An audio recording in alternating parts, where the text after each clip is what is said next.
Alright, what's going on, guys? When it comes to the state of Elden Ring right now, my interest in actually playing the game has kind of waned. Even when it comes to deciphering the lore, I do find myself getting frustrated because it seems like every time we lift up a stone to try to find the answer to a question about this game, even more mysteries appear. So while from a perspective of trying to understand everything, that may not be a great thing, but what it is good for is having more to share with you guys in these videos. So as we get into it today, do me a favor and hit that subscribe button. And let's get into something that dug up even more mysteries for me when it comes to the lore side of the game. And that question lies in the end of the game. One of the most evocative scenes in Elden Ring is when we finally get into the Erd Tree and come face to face with Queen Marika for the first time. We find her crucified on a rune arc, imprisoned as punishment for the shattering of the Elden Ring. Now it makes sense why she would be imprisoned, and crucifixion is a common theme throughout the lands between. But the one thing that always remained a mystery to me was the odd spear we see penetrating her stomach. The thing that stands out to me is the signature red and black color, strikingly similar to that of Destined Death. But if it was Destined Death, then why would she be stabbed with this? Because the Greater Will obviously doesn't want her dead. And I think to answer that, we need to take a look at the location of the spear. Because did you ever notice that the spear seems to be piercing her womb? A far sinister punishment than simply keeping her in stasis. This is to prevent her from bearing any more demigod children. But then, like I mentioned, this raises a whole nother slew of questions on its own.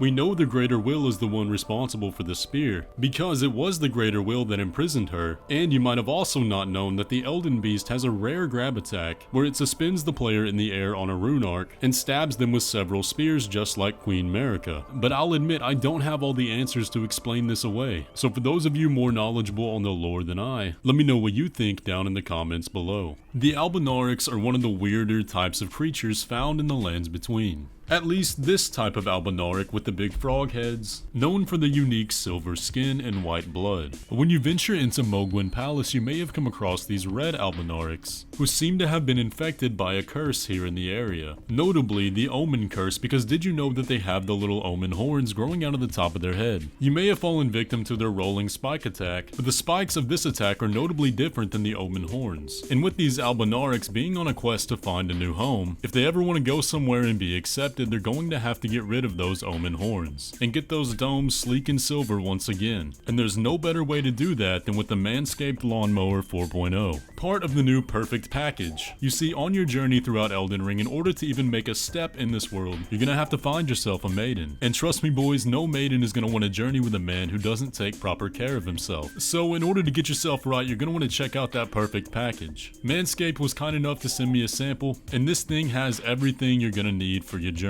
Starting off with the signature Lawnmower 4.0, this is the best electric razor you can find. With its special skin-safe technology, you can ensure that those strawberry grapes are never gonna get nicked. It also comes with a convenient charging port, which is super easy to carry around anywhere you need to go. The Perfect package comes with a crop reviver, which is gonna make sure you're ready to go after a close shave. And the crop preserver is gonna keep you from smelling like dung eater, because if you think they don't notice, you're wrong. But if you use my link down below, you're gonna get 20% off plus 2 free gifts, the Manscaped anti-chafing boxer briefs, and the Shed luxury travel bag. So let me say a massive thank you to Manscaped for sponsoring today's video, and now let's get back to business. Something that happened a long time ago right after the release of Elden Ring was the extraction of a file that was found deep within the code of the game. And within that file were tons of unused audio logs that were extremely interesting and seemed to have come from a very early build of the game and give us a lot of insight into the early voice acting. Now, a channel called Stratic has been uploading the restored versions of these, and I will have their channel linked down below because it is a gold mine if you find these interesting. But let me show you two of my favorites that they've restored so far. Oh, shapers of gods, meddlers in fortune, I do not abide by your suffocating order. So must it be. Evelyn, show him the way. Evelyn, show her the way. To the god. A chosen land awaits us, Albinaurics. Miquella's city far to the north, a place called Eburian, where we are conferred eternal grace. If only I could have gazed upon it even once. The great chalk buttress of Iburiel. To the nurturing chalice of Mikola the Empyrean. The rebirth of Mikola the Empyrean draws close. Stay away from my great lord.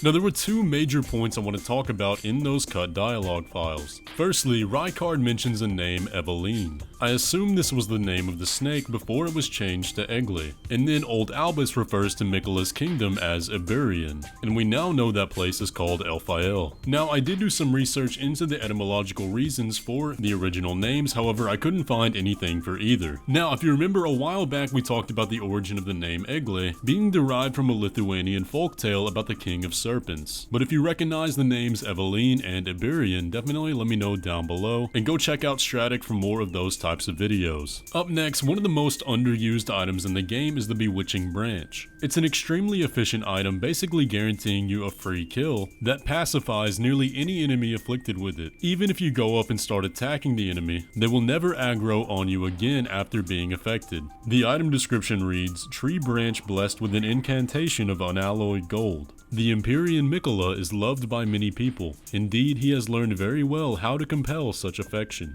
But did you know that even though it's made of unalloyed gold, it doesn't actually work on frenzied enemies? Which is interesting considering the only way to get rid of the Flame of Frenzy is with Mikola's unalloyed gold needle. So it raises a question. Is this little detail an oversight, or are they perhaps too far gone to be swayed by his influence? I'll let you decide down below. Now, here is one that I found extremely interesting, albeit extremely useless, that I will be extremely surprised if anybody actually noticed in-game. But did you know that during the first phase of Rennala's boss fight, of the many Juvenile scholars that offer their service to protect Rennala's shield, there's one in the back of the room who will never be selected. Now again, if anybody actually managed to notice that, I gotta say I have some questions about your well-being. But apparently this is due to a simple typo in that one Juvenile scholar's event script. Now I don't know the first thing about how the code works, but you can see that it does have one digit too many. So again, some really useless information, although pretty interesting I'd say.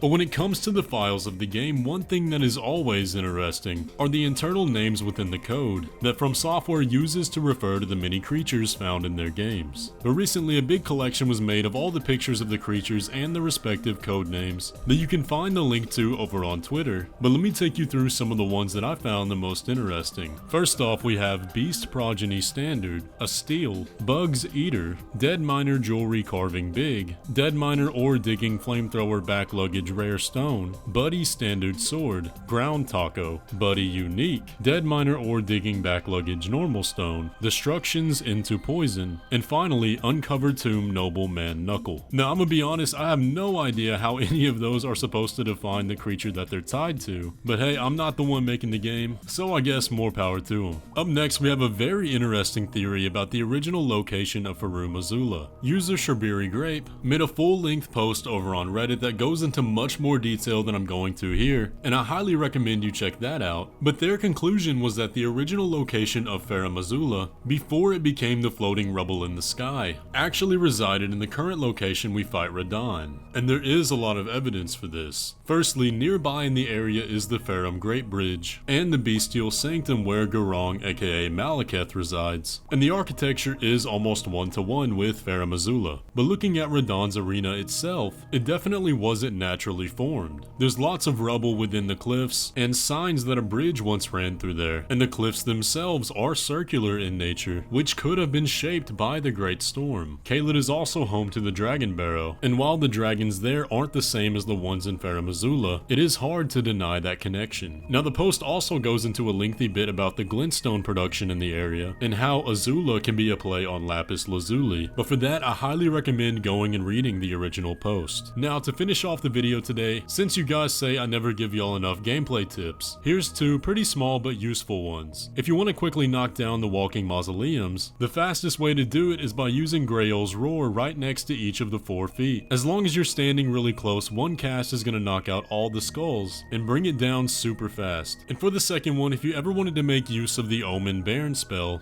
a small interaction that you may not have known about is that for each piece of the Omen armor set that you put on, you're going to gain 5% more damage for each projectile of the spell, for a total of a 20% damage increase. So if you're already rocking the Omen armor set, you might as well make use of the spell too, just so that you're getting the most out of your potential. But guys, that's gonna pretty much do it for the video today. Like I keep saying each time, as long as you guys keep sending me stuff, I'm gonna keep making these discoveries videos. And if you enjoy those, be sure to go show love to everybody featured in this video, because that's my goal in making these, is to get the community aspect and show the cool work that everybody's doing. But if you enjoyed this video, do me a favor and leave a like on it. Make sure to subscribe if you're new around here. Check out Manscaped down below, no pun intended, and I'll catch you in the next one.